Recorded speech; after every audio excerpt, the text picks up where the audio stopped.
The views and opinions expressed on the following program are those of the host and guests and do not necessarily represent those of any organization, including One Generation Away.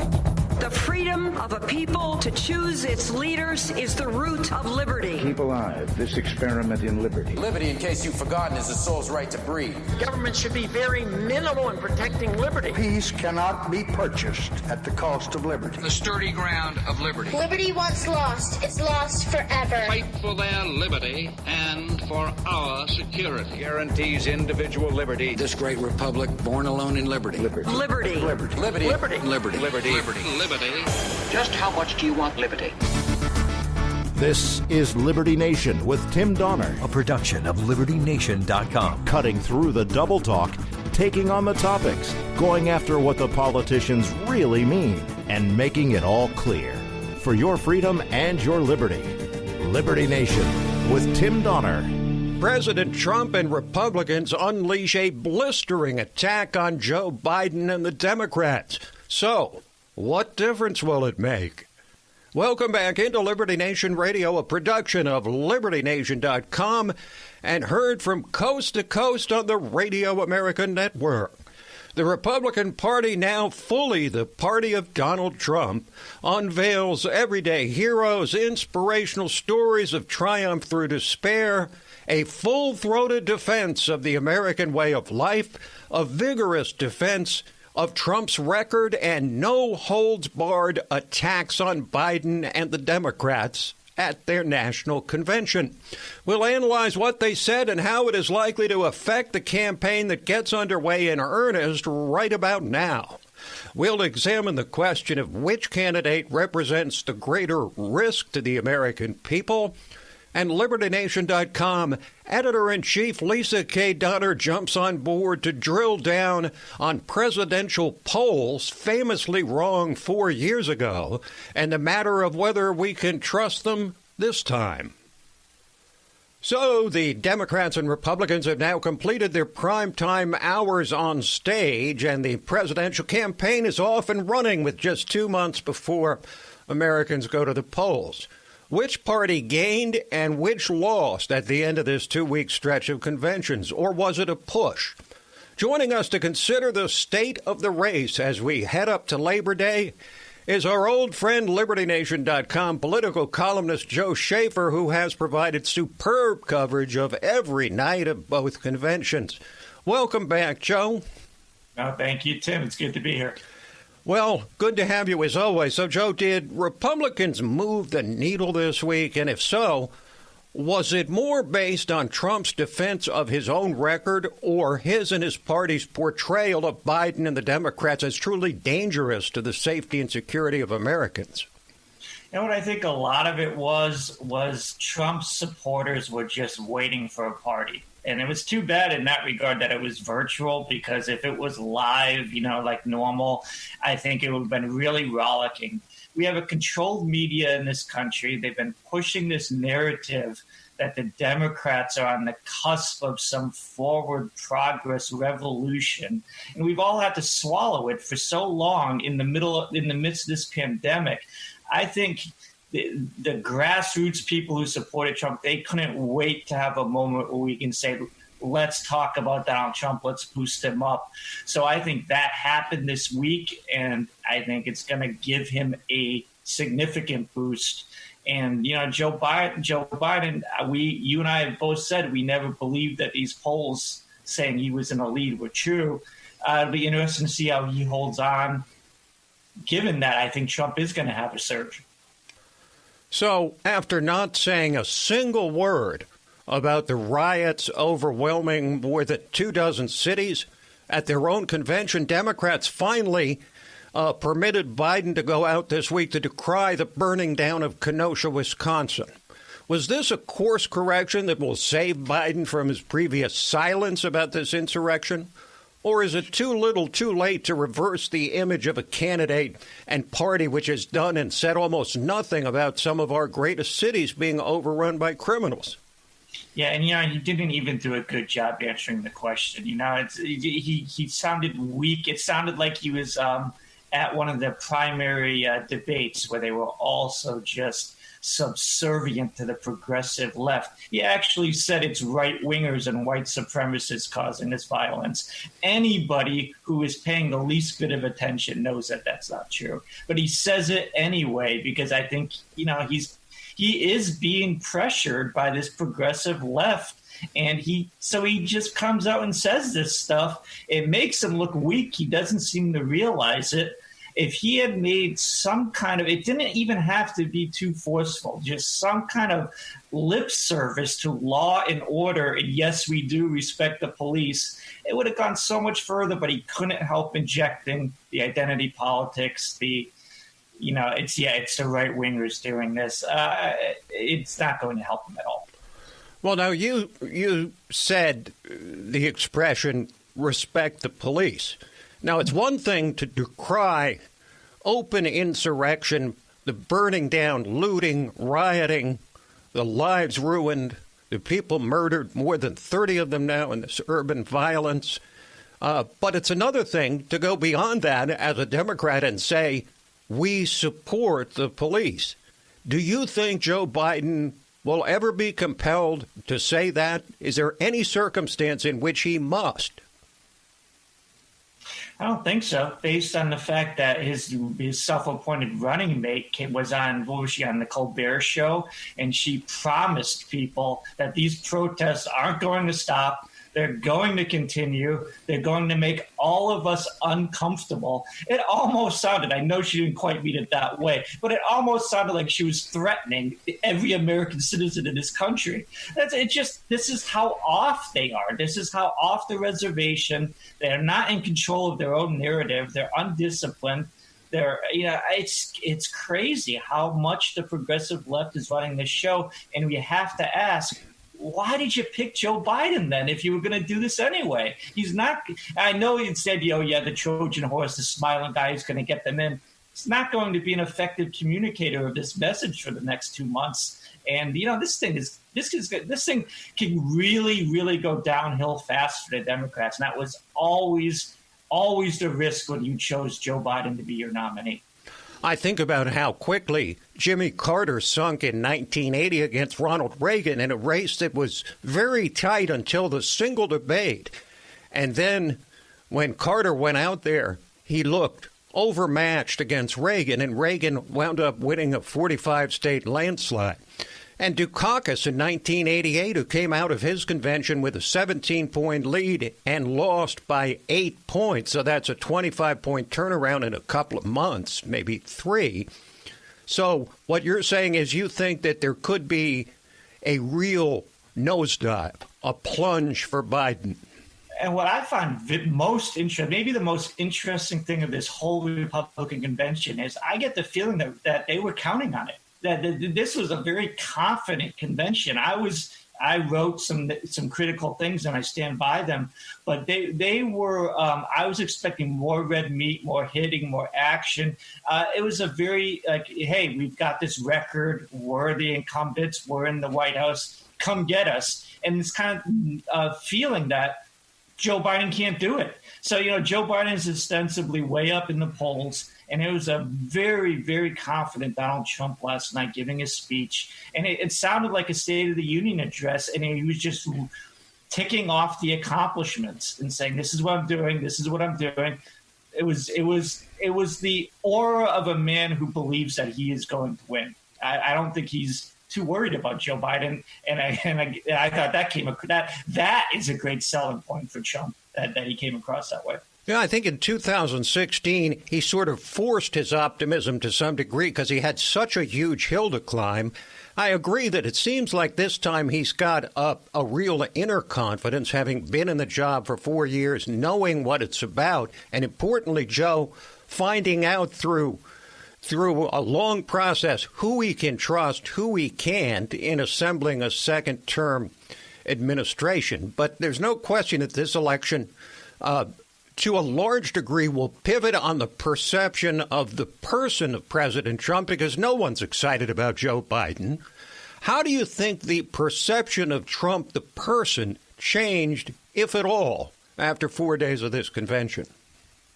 Well, I think it's interesting that he is clearly running as an incumbent. He's not running as an insurgent. He's not that bomb thrower from 2016. He's grown into the job. He's acting very presidential. The Democrats are making a good strategy by being so crazy and chaotic and endorsing violence in the streets.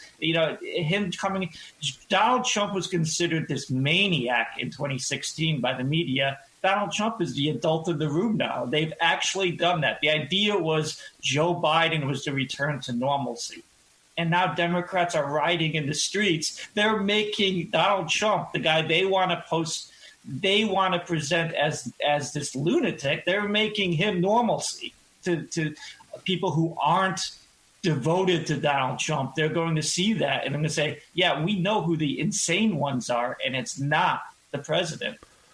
So Joe Biden is putting almost all his eggs in the anti-Trump basket, hoping people will blame Trump for the pandemic and the violence in the streets. But Trump, in turn, has so many possible lines of attack on Biden, as he showed in his acceptance speech, which put Biden on a spit and roasted every inch of him.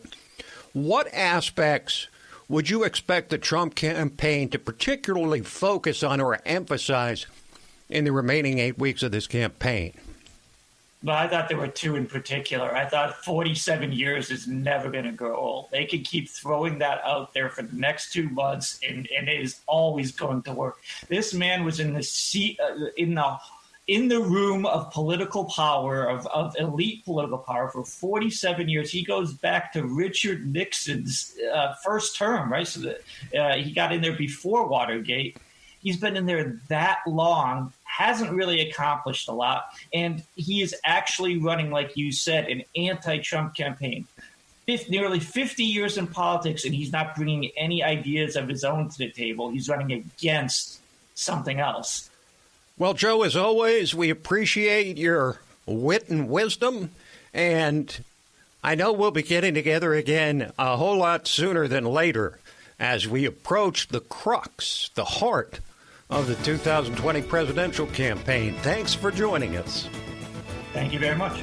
Joe Schaeffer, LibertyNation.com. Quick break, and then we're back with the editor-in-chief of LibertyNation.com to discuss those pesky presidential polls. Liberty Nation with Tim Donner.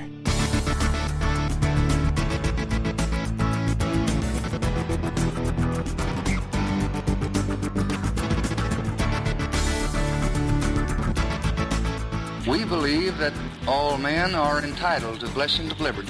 This is Liberty Nation with Tim Donner. Polls, polls, polls. Get ready to be overwhelmed with metrics regarding the election, now just over 2 months away.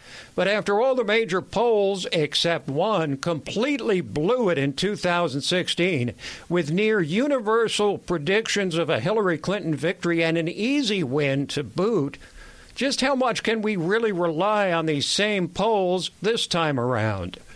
Joining us to dig into the efficacy, the meaning or lack thereof of the polls being released day after day is the editor-in-chief of LibertyNation.com, recent and future sponsor of the only poll which got it right 4 years ago, Rasmussen, who doubles as our resident polling geek and also as my better half, Leesa K. Donner. Hello, Leesa.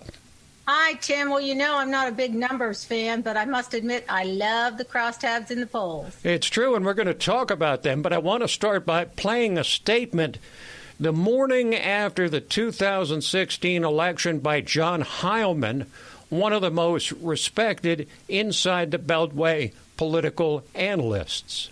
Polling is broken, like in a profound, deep way. And the Clinton campaign was really genuinely convinced, I mean, up until 8:30 last night, that they were totally fine in Pennsylvania, they were going to win Michigan, they were going to win Wisconsin, they were going to be fine in Colorado, that they had the whole thing in hand, and genuinely confident about that. Their numbers were as messed up as the public polling is. So, Leesa, what, if anything, have these polling firms that got it all wrong last time actually done to make us believe them this time around? Well, I don't think much, and that is, therein lies the problem. There's a difference between push polling and reality polling. What I tend to get from Rasmussen as I look at their samples, their sample size, their methodology, their crosstabs, who they're sampling, how many they're sampling, of what demographic, I tend to get a sense of reality. When I dig into the CNN polls, even the Fox polls, what I find is a lot more in terms of push-pulling. They're oversampling the Democrats. They're undersampling the Republicans. And I really don't know why. So Liberty Nation's been sponsoring the Rasmussen poll during the two conventions and will do so again in the final run-up to the election. And you're doing this because as editor-in-chief, you're convinced Rasmussen is the most reliable poll. Now, what did Rasmussen specifically do right in 2016 that all the others did wrong?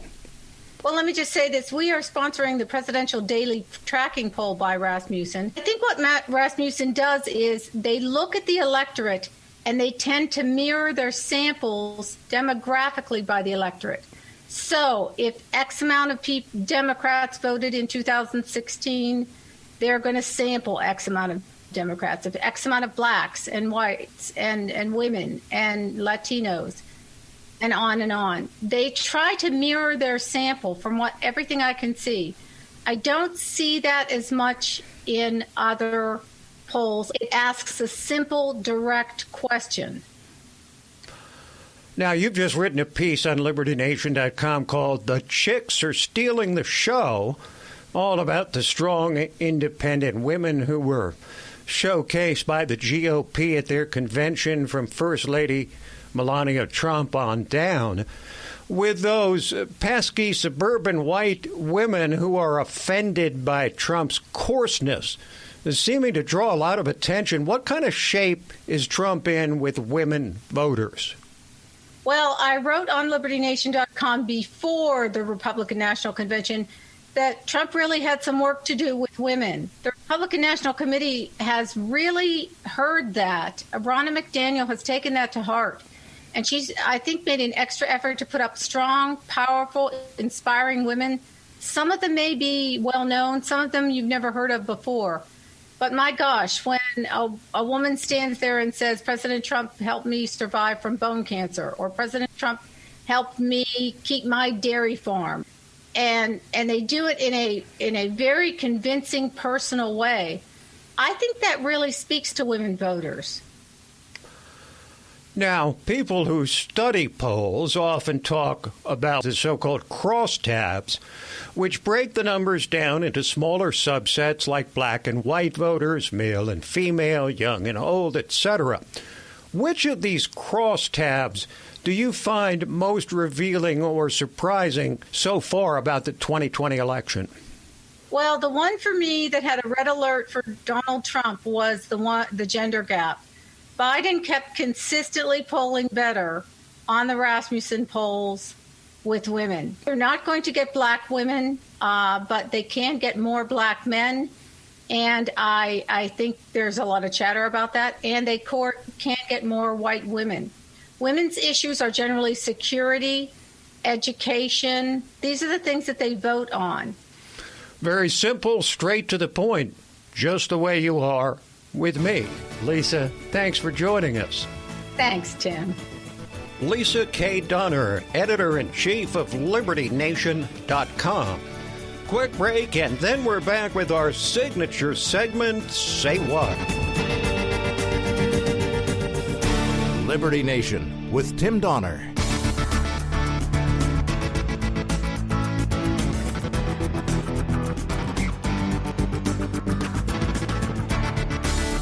Far more important than my political future and far more important than yours, the well-being of our country. This is Liberty Nation with Tim Donner. Say what? Say what? Say what? One more time. And now it is time for our signature segment, Say What?, where we roll out a virtual assembly line of wacky, astonishing, damnable, and ultimately revealing things uttered by politicians and the chattering class. The Republicans responded to the doom and gloom and deeply personal attacks on the president by the Democrats at their convention last week with a soaring defense of traditional American values, defending the nation as they loudly decried the breakdown of civility and the culture itself amidst the rioting, looting, burning, the insurrections in cities across the land, which is now expanding and threatening more and more safe suburban communities.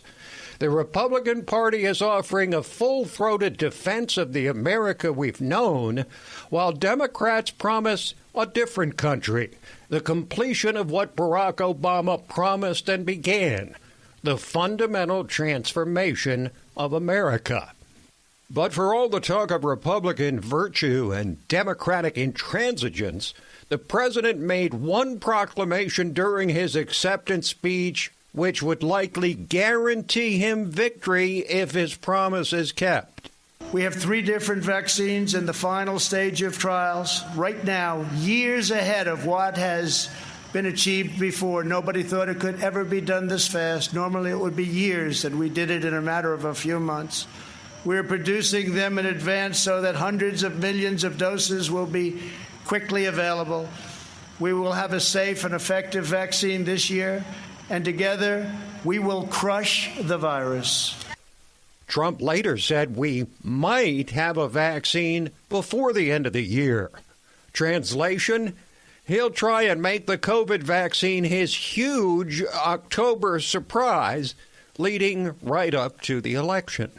But when it came to making the case for law and order, as opposed to lawlessness and chaos on the left, the GOP rolled out a number of law enforcement officials and then the former mayor of New York, Rudy Giuliani, to issue a stark warning.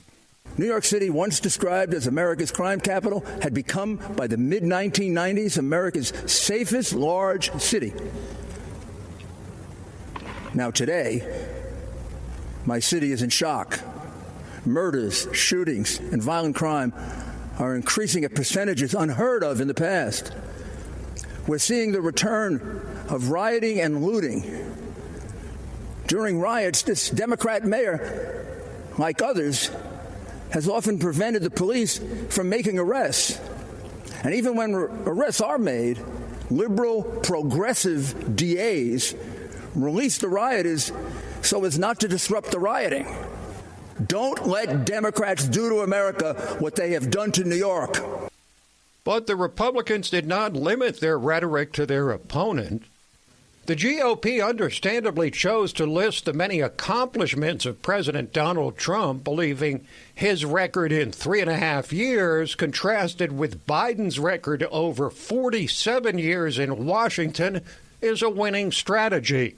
The president's son, Eric Trump, laid out the record with about the most concise summary of what you'll be hearing over and over from the Trump campaign in the next 2 months. Taxes were slashed, regulations were cut, and the economy soared to new heights. Wages went through the roof. Unemployment reached historic lows, especially for Black Americans, Hispanic Americans, and women. Lights were turned back on in abandoned factories across our country. Trillions of dollars were repatriated back to the United States, which had been sitting in foreign lands for far too long. Over and over, issue after issue, the economy, the wall, the military, trade deals, tax cuts, Supreme Court justices, VA hospitals, prescription drugs, school choice, right to try, moving the embassy to Jerusalem, peace in the Middle East. Never-ending wars were finally ended. Promises made and promises for the first time were kept. A real track record, but Trump's record is not what the Democrats have been attacking. It's his character. He's a racist, even a white supremacist, say the socialists on the left. So the Republican Party sent out one of their rising black stars, Kentucky Attorney General Daniel Cameron, to discuss his own rise from humble roots and decry the stereotypes perpetuated by Joe Biden. I think often about my ancestors who struggled for freedom. And as I think of those giants and their broad shoulders, I also think about Joe Biden, who says, if you aren't voting for me, you ain't black, who argued that Republicans would put us back in chains, who says there is no diversity of thought in the black community. Mr. Vice President, look at me. I am black. We are not all the same, sir. I am not in chains. My mind is my own. And you can't tell me how to vote because of the color of my skin. Powerful stuff. What do you know, Mr. Former Vice President? Black people can actually think for themselves, which can only be bad news for the Democratic nominee, because one way or another, mark my words, there will be a reckoning among the black people of this country, which could be the biggest story of the election. While Democrats focused almost exclusively on the character of Donald Trump in their convention, there were so many lines of attack on Joe Biden at the GOP convention that you could hardly keep track. But here's one that was gaining steam before the COVID hit, and which you'll also be hearing much about in the weeks ahead. And the messenger was Florida Attorney General Pam Bondi. We all know about Joe's son, Hunter Biden. A corrupt Ukrainian oligarch put Hunter on the board of his gas company, even though he had no experience in Ukraine or in the energy sector. None. Yet he was paid millions to do nothing. He only had one qualification that mattered. He was the son of the man in charge of distributing U.S. aid to Ukraine. Now let's talk about China. Fact. Joe Biden flew to China on Air Force Two with Hunter along for the ride. 10 days later, those Chinese communist bankers approved millions to go to Hunter's firm. Now, that's a twofer for the Republicans, cashing in on the public trust as vice president and doing it not just in Ukraine, but in China, probably the most hated nation in the world among Americans. Meanwhile, when Democrats were holding their convention, Trump was out making public appearances in battleground states.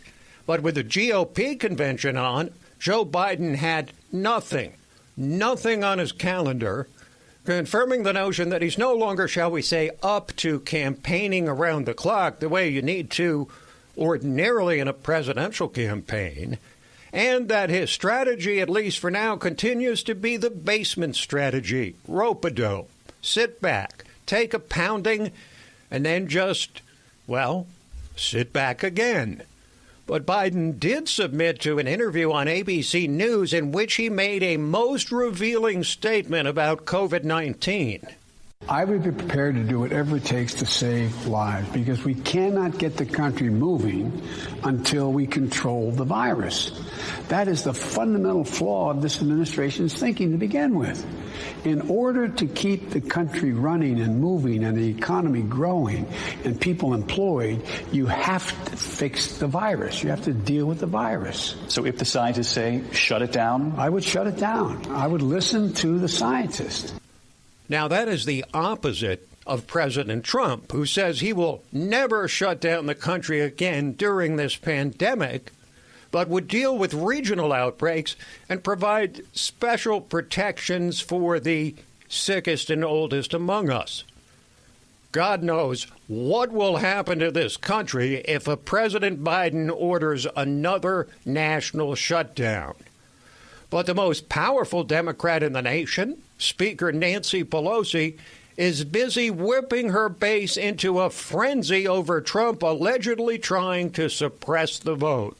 We take an oath to protect and defend the Constitution from all enemies, foreign and domestic. And sadly, the domestic enemies to our voting system and our honoring our Constitution are right at 1600 Pennsylvania Avenue. They're doing everything they can, suppress the vote with your actions, scare people, intimidate by saying law enforcement will be there, diminish the role of the postal system in all of this. It's really actually shameful. Enemies of the state. Enemies of the state. You can't make a more serious accusation than that. But you can see where they're headed with this. They're setting up to dispute a Trump victory no matter what, And the loser from 2016 did not mince words in Hillary's usually incredibly grating voice when she issued instructions to this year's nominee. We have to have our own teams of people to counter the force of intimidation that the Republicans and Trump are going to put outside polling places. You know, Joe Biden should not concede under any circumstances, because I think this is going to drag out, and eventually I do believe he will win if we don't give an inch. That is a remarkable statement. Joe Biden should not concede under any circumstances. Like, if they just keep trying to find votes after Election Day, they'll eventually win. Or maybe they can prove the Russians stole the election, just like in 2016. And Trump just keeps driving leftists crazy by making this kind of statement right after being officially nominated by his party for a second term. 4 more years! 4 more years! Now, if you want to really drive him crazy, you say 12 more years. Trump is a dictator. Trump will shred the Constitution, plans to be president for life. He just keeps baiting his enemies, and they respond every time like Pavlov's dogs. Quick break, and then we'll return to consider the question of which candidate represents the greater risk for the average voter, Donald Trump or Joe Biden. Liberty Nation with Tim Donner.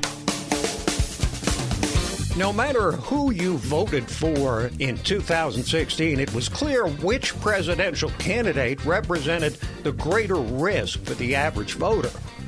Whether you liked Hillary Clinton or not, she was undeniably the safer choice based on her experience in the White House and Senate and as Secretary of State.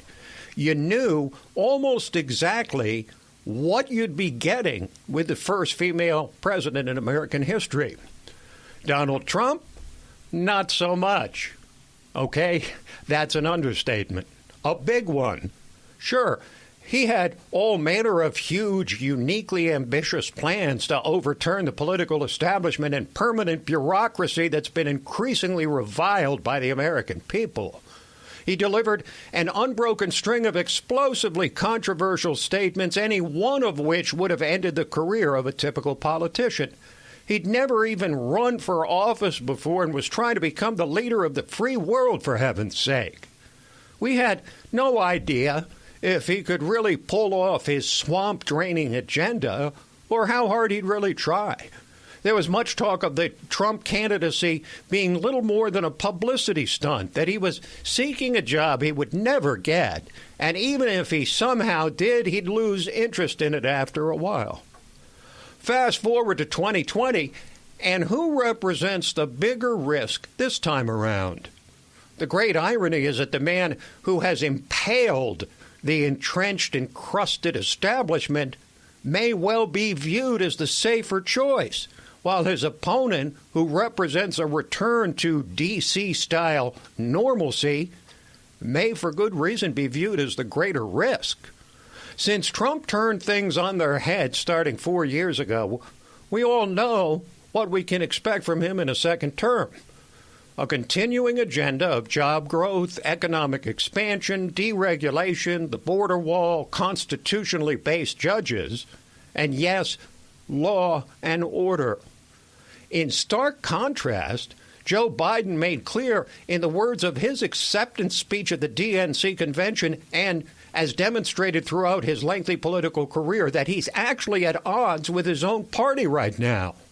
He called for a return to decency as Democrat mayors across the nation allow spectacularly indecent behavior to continue almost unabated. He called for unity when his progressive base wants none of it. The dialogue is over.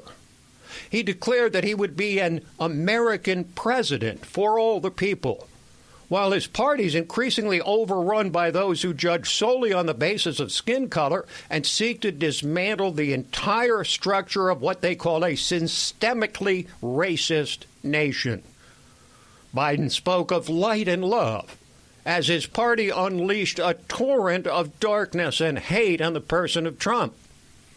All this as Biden and his party sit silent while gangs of savages burn down cities with little resistance from ruling Democrats, and they're now expanding their reign of terror from riot-torn cities to the peaceful suburbs. Given the dualism of today's Democratic Party, a historically moderate candidate fronting a party increasingly enthralled to the hard left, do we really have any idea what the former vice president would do if he takes a seat in the Oval Office? What could Biden, a lifelong legislator, do to try to combat COVID-19 other than a national mask mandate that Trump, the CEO president, hasn't done or tried already? Biden claims he would be tough on China, but has been an apologist for the Chinese throughout most of his 47-year career. He obviously plans to raise taxes, but how much once he feels the heat from his left?